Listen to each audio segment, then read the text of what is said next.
ছোটবেলায় এই খাজাগুলো খাননি এমন মানুষ হয়তো খুঁজে পাওয়া যাবে না। গ্রামের মেলা বলেন কিংবা মিষ্টির দোকানে বলেন, এই খাজা তো অনেক বেশি পাওয়া যেত। আমি তো ছোট থেকে এই খাজা খুব পছন্দ করি। কদিন ধরে খুব খেতে ইচ্ছা করলো, বাট ঢাকা শহরে খুব একটা পাওয়া যায় না, তাই ভাবলাম নিজেই বানিয়ে নিই আর রেসিপিও আপনাদের সাথে শেয়ার করি। পারফেক্ট খাজা কিভাবে তৈরি করবেন সেই রেসিপিটাই শেয়ার করেছি, চলেন দেখে নিই। এই জন্য একটা বাটির মধ্যে প্রথমে নিয়ে নিচ্ছি 1 কাপ পরিমাণ ময়দা। এখন এই ময়দার সাথে দিয়ে দিতে হবে পরিমাণ মতো লবণ। আমি এখানে হাফ টিস্পুনেরও কম লবণ দিয়েছি। ঘি দিয়ে দিচ্ছি আমি প্রায় 2 টেবিল চামচ পরিমাণ, আর এখানে অবশ্যই ঘিটা দিতে হবে। এবার ময়দার সাথে ঘিটা খুব ভালোভাবে ঘষে ঘষে মেখে নিতে হবে। এমনভাবে মাখাবেন যেন ময়দাটা ঝুরা ঝুরা হয়ে যায়। এবারে আমি হালকা কুসুম গরম পানি দিয়ে একটা ডো তৈরি করব। ডোটা খুব বেশি নরম আবার খুব বেশি শক্ত হবে না, মিডিয়াম একটা ডো তৈরি করতে হবে। এখানে পানির পরিমাণটা আমি আসলে বলছি না, ডোটা তৈরি করতে যতটুকু পানি লাগে আমি ঠিক ততটুকু পানি ব্যবহার করব। তো আমাদের মোটামুটি শক্ত একটা ডো তৈরি হয়ে গিয়েছে, আর ডোটা দেখে বুঝতে পারছেন কেমন ডো। আপনারা চাইলে নর্মাল তাপমাত্রার পানি দিয়েও ডোটা তৈরি করে নিতে পারেন, এতেও কোনো সমস্যা নেই। তো আমি ডোটাকে খুব ভালোভাবে মথে নিয়েছিলাম আর 10 মিনিটের জন্য রেস্টও দিয়েছিলাম। 10 মিনিট পর ডোটা আরও একটু সফট হয়ে যাওয়ার পর এখন আমি এটা থেকে ছোট ছোট লেচি কেটে নিব। আমি প্রায় 6 থেকে 7টার মতো লেচি কাটবো, যতটা হয় আসলে 1 কাপ ময়দা দিয়ে। দেখা যাক কতটা লেচি হয়, মানে আমাদের ডোয়ের বল হয় আর কি। তো আমার 1 কাপ ময়দা দিয়ে 6টার মতো ডোয়ের বল হয়েছে। এখন বাকি বলগুলোকে ঢেকে আমি একটা বল নিয়ে নিলাম। এবারে এই ডোয়ের বলটাকে আমি একটা রোলার প্যান দিয়ে রোল করে রুটি বানিয়ে নিব। যতটা সম্ভব পাতলা করে রুটিটা বানিয়ে নিতে হবে। একটু অ্যাব্রু ট্যাব্রু বা আঁকা বাঁকা হলেও কোনো সমস্যা নেই, জাস্ট একটা পাতলা করে রুটি বানিয়ে নেবেন বড় করে। এই যে আমি বানিয়ে নিয়েছি একটা পাতলা রুটি। এভাবে সবগুলো রুটি বানিয়ে নিয়েছি, আপনারাও সবগুলো রুটি বানিয়ে নেবেন। আমার এখানে টোটাল 6টার মতো হয়েছে 1 কাপ ময়দা দিয়ে।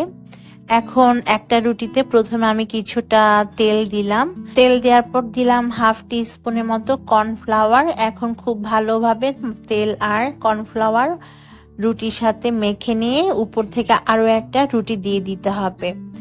আর এই রুটির উপরেও সেম ভাবে কিছুটা তেল আর কিছুটা কর্নফ্লাওয়ার দিয়ে দিতে হবে,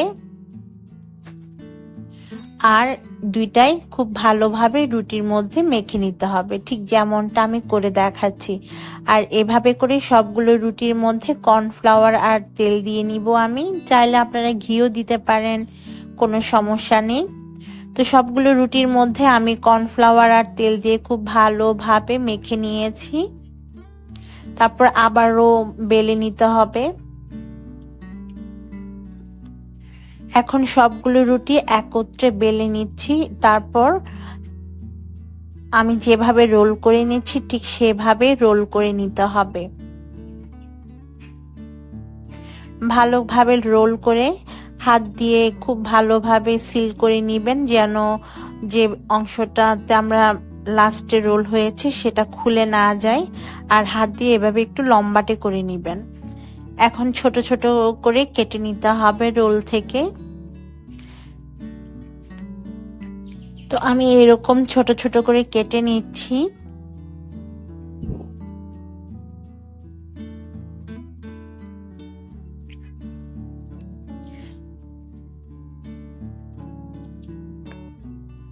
এক কাপ ময়দা দিয়ে আমাদের কিন্তু অনেকগুলো খাজা হয়েছে, প্রায় 10টার মতো হয়েছে।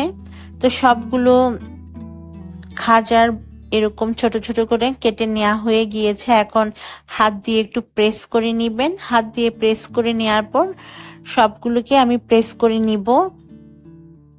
খুব আলতো হাতে প্রেস করবেন, তাহলে ভাঁজগুলো দেখা যাবে। এখন আলতো হাতে একটু বেলে নিতে হবে। ঠিক এভাবে করে একটু বেলে নেবেন। দেখেন ভাঁজগুলো কিন্তু এখনই বোঝা যাচ্ছে। আর এভাবে করে সবগুলো লেচি থেকে আমরা খাজা বানিয়ে নিব।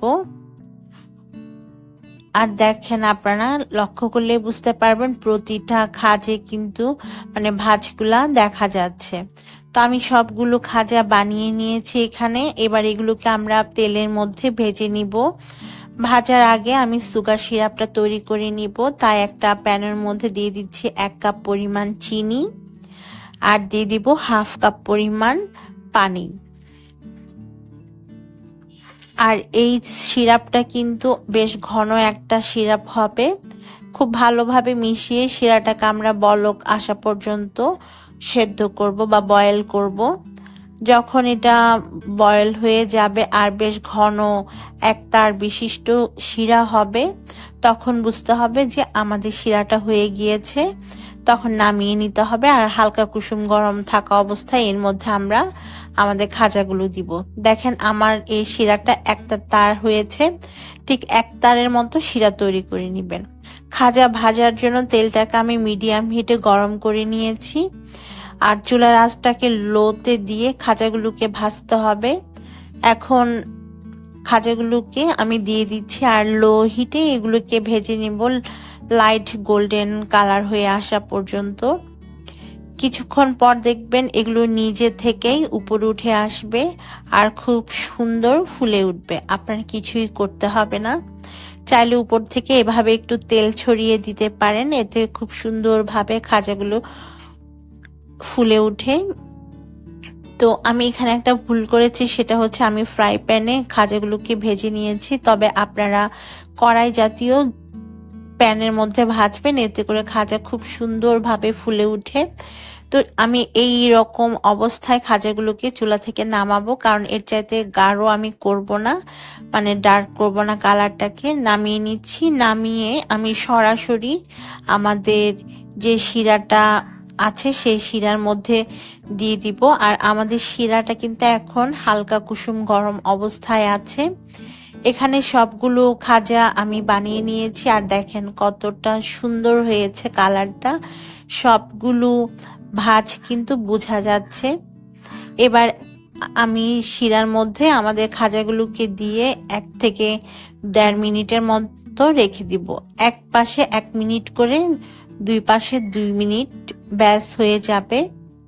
মানে প্রতি পাশে 1 মিনিট করে রাখবেন। 1 মিনিট পরে শিরা থেকে তুলে নিবেন, ব্যাস হয়ে যাবে আমাদের খাজা। এভাবে করে আমি সবগুলো খাজা শিরার মধ্যে দিয়ে দিব। যে শিরাটা বেঁচেছে সেটা আমি উপর থেকে এভাবে ছড়িয়ে দিচ্ছি। ট্রাস্ট মি দর্শক, খেতে এতটাই মজার হয়েছে এই খাজাটা, আমি আপনাদেরকে কি বলবো, আপনারা জাস্ট বাসায় বানিয়ে নেবেন।